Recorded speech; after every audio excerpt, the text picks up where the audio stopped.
Welcome to the Deep Dive. We're here to cut through the complexity and really focus on the essential insights that impact your financial well-being. That's right.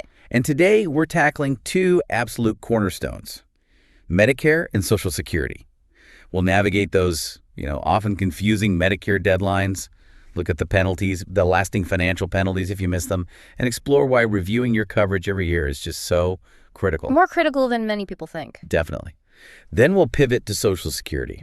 We'll unpack some pretty urgent financial warnings, look at new legislative ideas that could maybe put more money in your pocket, and discuss the big shifts happening within that system. Our goal, just to give you a clear, concise understanding.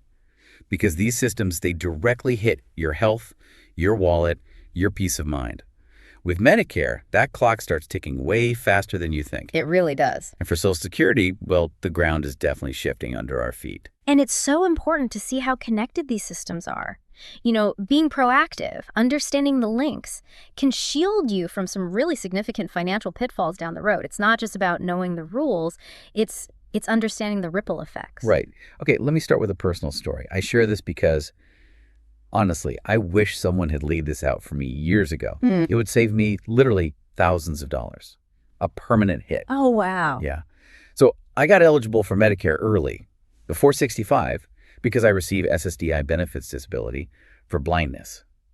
Anyone in that boat, after 2 years on disability, you're automatically eligible. Okay. But at the time, I thought, I feel healthy. I don't really need this right now. Why pay the premium? So I decided to wait. Big O. That decision, it came with a huge, totally unexpected cost. What I didn't get, what nobody really spelled out, was that for every single 12 months you delay signing up after you become eligible, you get hit with a 10% penalty. 10%. 10%. And here's the kicker. It's permanent. Permanent, like forever. Forever. For the rest of your life, that penalty is baked into your premium. I delayed for about 3 years, so bang, locked into a 30% higher premium every month. Wow. Forever. Wow. 30%. Yeah. And there was no warning letter, no, hey, just so you know, nothing. Just eventually a much higher bill. It's still a monthly reminder of a mistake that honestly was totally avoidable. Yeah. So what can we take from this? What does this mean for you listening? Well, your story just perfectly underscores how critical these Medicare enrollment windows are. For most folks turning 65, there's what's called the initial enrollment period, the IEP. Right, the IEP. And it's this crucial 7-month window. It starts 3 months before the month you turn 65, includes your birthday month, and then runs for 3 months after. Okay, 7 months total. 7 months. And missing that window, like you unfortunately experience, that's what triggers those permanent penalties. And, it sounds harsh, but there's a reason. It's designed to get people enrolled early, broaden the risk pool. Otherwise, people might wait till they're sick. Right, which would drive up costs for everyone. Exactly, it would destabilize the whole system. And similarly, if you're working past 65 and then you retire, lose that employer coverage. You get a special enrollment period, an SF. Okay. That one's 8 months long. But again, miss that window, same deal. Those permanent penalties kick in. The bottom line here is timing is everything. Yeah. It directly dictates your costs. Absolutely. And like you said, it's not just the penalties, even though they sting, believe me. Signing up late or maybe rushing and picking the wrong plan because you're under pressure, that can mean you end up with coverage that, frankly, just doesn't fit your actual health needs or your budget. That's a really important point. Yeah, Medicare is complex. You've got original Medicare, Part A, Part B, then Part D for drugs, Medicare Advantage plans from private insurers, Medigap supplements. Each one has its own set of rules, its own costs, its own networks. It's a lot. It really is a maze sometimes. It is. And the thing is, it doesn't stop once you enroll. Even if you make a great choice initially, doing an annual review is just paramount. It's essential. Why is that so important year after year? Because everything changes. Your health needs might change, your doctors might move, your prescriptions could change. And the plans themselves change every single year. Their networks, their premiums, their co-pays. Right. The plan details aren't static? Not at all. A plan that was perfect for you this year might be terrible next year if, say, your main specialist leaves the network, or a drug you need suddenly has a huge copay. That's why these specific enrollment windows exist for making changes. Like the fall enrollment period. Exactly. The annual enrollment period, AEP, that's October 15th to December 7th. That's when anyone on Medicare can switch things up for the next year, change Advantage plans, change Part D, go back to original Medicare. Okay. And then there's also the open enrollment period, OEP, from January 1st to March 31st. That one's specifically for people already in a Medicare Advantage plan who want to switch to a different Advantage plan or go back to original Medicare. Got it. So multiple chances to adjust. Right, so the big takeaway here, don't put it off. Know your window, that first 7 or 8 month window is critical. Understand those penalties are permanent. And make it an annual ritual. Review your plan every fall. Okay, so shifting from that crucial individual Medicare planning, let's look at the broader systemic challenges. Let's talk Social Security. This affects, over 70 million seniors and their families. It's huge. Huge. And if we zoom out, look at the big picture. We're right in the middle of the biggest wave of Social Security enrollment this country has ever seen. The baby boomers. Exactly. About 11,000 baby boomers are hitting that eligibility age every single day. 11,000 a day. Wow. Yeah, it works out to roughly 4 million people a year. And that pace keeps up until about the end of 2027. So you've got this giant seesaw effect. More and more people taking money out. While fewer younger workers are paying in, relatively speaking. Precisely. It's creating a significant imbalance. And that imbalance, that seesaw, it's tipping faster than we thought, based on the latest warnings. That's the concerning part. Yeah. Every June, the Social Security trustees release their big annual report. Last year, the prediction was that the main trust fund, the Old Age and Survivors Insurance Fund, would basically run out of reserves by 2033. Okay, 2033. That felt, still ways off. Right. And running out meant, back then, a projected 23% cut in benefits across the board. Or maybe 19% if you combine it with the disability fund. But here's the update, the really interesting, maybe alarming part. The chief actuary for Social Security, they've updated that projection. Already. Because of, recent law changes, shifts in the job market, big demographic trends. The system's expected to burn through its savings even faster now. We're looking at insolvency in late 2032. Late 2032, so just about 7 years from now. You're 7 years away. That's coming up quick. It really is. And it's fascinating, in a way, how these different forces are creating this perfect storm, making the trust fund drain faster than even those recent reports predicted. What are the main drivers there? Well, there are 3 big ones. First, like we touched on, fewer workers paying in means less payroll tax coming in. Remember, Social Security is mostly funded by that 6.2% tax on your paycheck, plus the 6.2% your employer pays up to a certain income limit. Right. But if labor participation is lower, less money flows in. Simple math. Second, you've got the sheer number of boomers retiring, like we said, plus people are generally living longer, so more checks are going out each month, and they're going out for more years per person. Okay, fewer paying in, more taking out. What's the third? And the third one is kind of the wild card. Technology changing work itself. Think about artificial intelligence, AI. It's rapidly transforming jobs in all sorts of fields, office work, tech jobs, you name it. And that potentially impacts the number of traditional payroll jobs and consequently the payroll taxes that keep the system afloat. That makes sense. So, okay, if Congress just gridlocks, does absolutely nothing, what happens in late 2032? Well, the law is pretty clear on this. If the trust fund runs dry and Congress hasn't acted, benefits must be cut to match incoming revenue. Period. There's no borrowing authority like other parts of the government. So cuts are automatic if nothing is done. Automatic. The actuary's projection, based on that late 2032 date, is somewhere around a 19% to 23% cut. But you hear some experts whispering it could be even worse, maybe as high as 30%, even 40%, depending on the economy then. Let's make that real. So you get $1,800 a month now, a 30% cut. That drops you to, around a $1,260? How's about that? Yeah. Oof. That's a rent payment gone for some people. Or a big chunk of their grocery budget. That's life-altering stuff. Absolutely devastating for millions. Yeah. When we look at the analyses, the scuttlebutt about what Congress might actually do, what are people saying? Well, you see a couple of main lines of thought. One perspective is that the political pressure will be just too immense, cutting benefits for tens of millions of seniors. That's seen as political suicide. So that argument goes, Congress will likely find a way, probably at the very last minute, to do a massive cash infusion, maybe throwing $2 trillion or more at the problem just to avoid those cuts, basically kicking the can down the road again. Delaying the hard choices. Exactly. But there's another view. Other analysts look at the current state of, political gridlock in Washington. Which seems pretty constant. Right. And they warn that if lawmakers do get stuck, if they can't agree on a fix, even a temporary one, then seniors could actually see those benefit cuts happen before a deal eventually gets done. The system might just hit the wall before they act. Wow.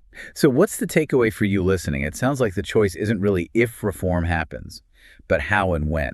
It's either some kind of reform soon or potentially really drastic cuts later. That seems to be the reality. And the reform options, they're tough. Things like raising the maximum earnings subject to Social Security tax. Which mostly affects higher earners. Right. Or maybe gradually increasing the full retirement age again. Which affects younger workers more. Or tweaking the formula used to calculate benefits. None of those are easy sells politically. None are perfect. But they're the kinds of things on the table. Okay, let's build on that. Let's talk about some of the specific legislative ideas that are floating around right now, aimed at maybe helping Social Security or beneficiaries directly. Starting with taxes. Yeah, this is an interesting one. There's this new bill, it's getting some attention, called the You Earn It, You Keep It Act. Pretty straightforward name. Tells you what it does. Exactly. The goal is to completely eliminate federal income taxes on Social Security benefits. No, wait. Aren't benefits already tax-free for most people? For most, yes, but not all. Right now, depending on your other income, a portion of your Social Security benefits can be taxed by the federal government. It actually affects about 20% of seniors. Millions of people are paying federal tax on their benefits. 20%, okay. That's significant. It is. And the argument behind this bill is pretty simple. You worked your whole life, you paid Social Security taxes out of every paycheck. Why should you get taxed again on those benefits when you receive them? Many see it as unfair double taxation. Makes sense. And this idea, it has been introduced in both the Senate and the House. So it's out there. And what about proposals to actually increase the benefit amount itself? There's been talk about like a $500 a month increase. Yeah, that $500 number comes up. Yeah. But it seems to stem from a couple of different potential paths. It's not one single proposal for $500 exactly. Okay, so how could benefits go up? Well, path number one is through something like the Social Security Expansion Act. This is often associated with Senator Bernie Sanders. His proposal calls for a flat $200 monthly increase across the board for every recipient. $200 a month. That's $2,400 a year extra. Right. A noticeable boost for sure. Path number two is a bit more technical. It involves changing how the annual cost of living adjustment, the COLA, is calculated. Ah, the COLA formula. Exactly. Right now, the CLA uses a general measure of inflation, the CPIW, which tracks prices for urban wage earners and clerical workers. But critics say that doesn't really reflect what seniors actually spend their money on. Because seniors spend more on things like healthcare. Precisely. Healthcare, prescription drugs, housing goals tend to make up a bigger chunk of an older person's budget. So the proposal is to switch to something called the Consumer Price Index for the Elderly, or CPIE. CPIE. Right. It's designed to specifically track the spending patterns of households headed by someone 62 or older. Because it gives more weight to things like medical care, switching to the CPIE would likely result in larger CLAs most years. That could translate into... Potentially, yeah, increases of maybe $300 to $500 a month over time for some people compared to the current formula. It wouldn't be an instant $500 jump, but bigger annual increases that compound. Okay, that makes sense. So how does that compare to the COLA increases we're actually seeing or expecting soon? Yeah, let's bring it back to the immediate reality. The projections for the 2026 CLA. Well, experts are currently thinking it might land somewhere around 2.7%. 2.7%. That sounds modest. It is modest. Let's put it in perspective. If you're getting, say, $1,500 a month now, a 2.7% increase is about $40 extra. $40 a month. Yeah. Better than nothing, but... But here's the rub, right? Medicare Part B premiums, they usually go up every year too. And often, that Part B premium increase eats up most, if not all, of the CLA increase. So you get a raise, but then your Medicare cost goes up and you end up back where you started or even slightly behind. Exactly. It feels like running in place while your actual cost of living keeps climbing. It's a real frustration for a lot of seniors. Definitely. And just before we move off direct payments, let's quickly cover something super practical. The payment schedule. For folks already getting benefits, it helps to know when to expect that money. Right. It's usually based on your birthday, isn't it? It is. Generally, if your birthday falls between the 1st and the 10th of the month, your payment arrives on the 2nd Wednesday of the month. Okay, 1st to 10th, 2nd Wednesday. Birthdays between the 11th and the 20th, you get paid on the 3rd Wednesday. 11th to 20th, 3rd Wednesday. Got it. And if your birthday is from the 21st through the 31st, your payment date is the 4th Wednesday of the month. 21st to 31st, 4th Wednesday. Simple enough. Yeah. And just a quick tip. If your payment seems late, don't panic immediately. Wait at least 3 business days after your scheduled payment date before calling Social Security. And maybe check with your bank first. Sometimes the holdup is just a processing delay on their end. Good advice. Now, if we connect this back to the broader economy, all this talk about inflation and costs, has there been any more discussion about, well, stimulus checks? That seems to pop up now and then. It does keep resurfacing, yeah. Former President Trump, for instance, he's floated this idea of giving dividends for the American people, maybe funded by revenue from tariffs he proposes.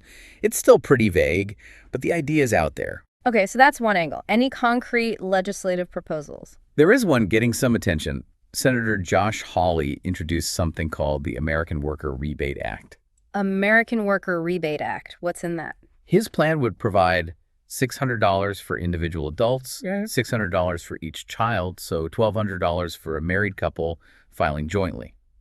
But there are income limits. You'd have to make $75,000 or less as an individual, or $150,000 or less as a couple to qualify for the full amount. $600. How's that being received? Well, you hear some economic experts saying, given how much prices have gone up, $600 just isn't enough to really make a difference for most families struggling with inflation. Right. Might cover a grocery trip or two, but not much more. Exactly. Some of those experts argue that if you're going to do stimulus, you need something more substantial, maybe closer to $2,000 per person, to actually provide meaningful relief in the current environment. So lots of talk, but the amounts and likelihood are still very much up in the air. Very much so.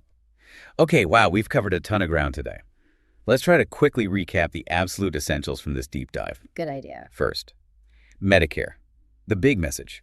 Do not delay your enrollment. Know your window, that 7-month IEP around 65 or the 8-month SAP if you're leaving employer coverage later. Because missing it means permanent penalties that add up significantly over your lifetime. And review your plan every single year during that fall AEP window. Needs change, plans change. Absolutely. Second, Social Security's finances. That trust fund insolvency. It's now projected for late 2032, just 7 years out. Yeah. Driven by fewer workers paying in, more retirees drawing benefits, and that wild card of AI changing the job market. A much closer deadline than many realize. Definitely. There. Third, those legislative proposals we talked about. You've got the You Earn It, You Keep It Act, aiming to eliminate federal taxes on benefits entirely. Mm-hmm. And then ideas to boost benefits, like the Social Security Expansion Act's 200-month increase, or switching the COA calculation to the CPIE, which could lead to bigger annual raises over time. But the immediate reality is a projected 2026 COLA of only about 2.7%, which might get eaten up by Medicare premium hikes. Right. And finally, stimulus checks. Yeah, there's renewed talk, Trump's dividends, Hawley's $600 rebate proposal, but also debate about whether those amounts are enough. Which really brings us to a final important question for you, the listener, to think about. As these absolutely essential safety nets, Medicare, Social Security face growing pressure, how much of securing your own financial future rests on your personal vigilance, on knowing these rules and deadlines, and how much rests on collective advocacy, on pushing for systemic changes to keep these programs strong? Because in a world where change seems to be the only constant, understanding these systems isn't just about, avoiding a penalty here or there. It's really about actively shaping your own financial well-being and maybe also advocating for systems that truly support everyone who's paid into them for decades. That's a really powerful thought to end on. Personal action and collective responsibility. So our advice, stay informed, stay prepared, and please take care of yourself. Absolutely. And before you go, maybe think about sharing this deep dive. Share it with someone you know, a friend, a parent, maybe a coworker who's getting close to 65 or thinking about retirement. You might genuinely save them thousands in those permanent penalties, or just help them make choices that give them more peace of mind. It could make a real difference. It really could. Thanks for joining us for this deep dive.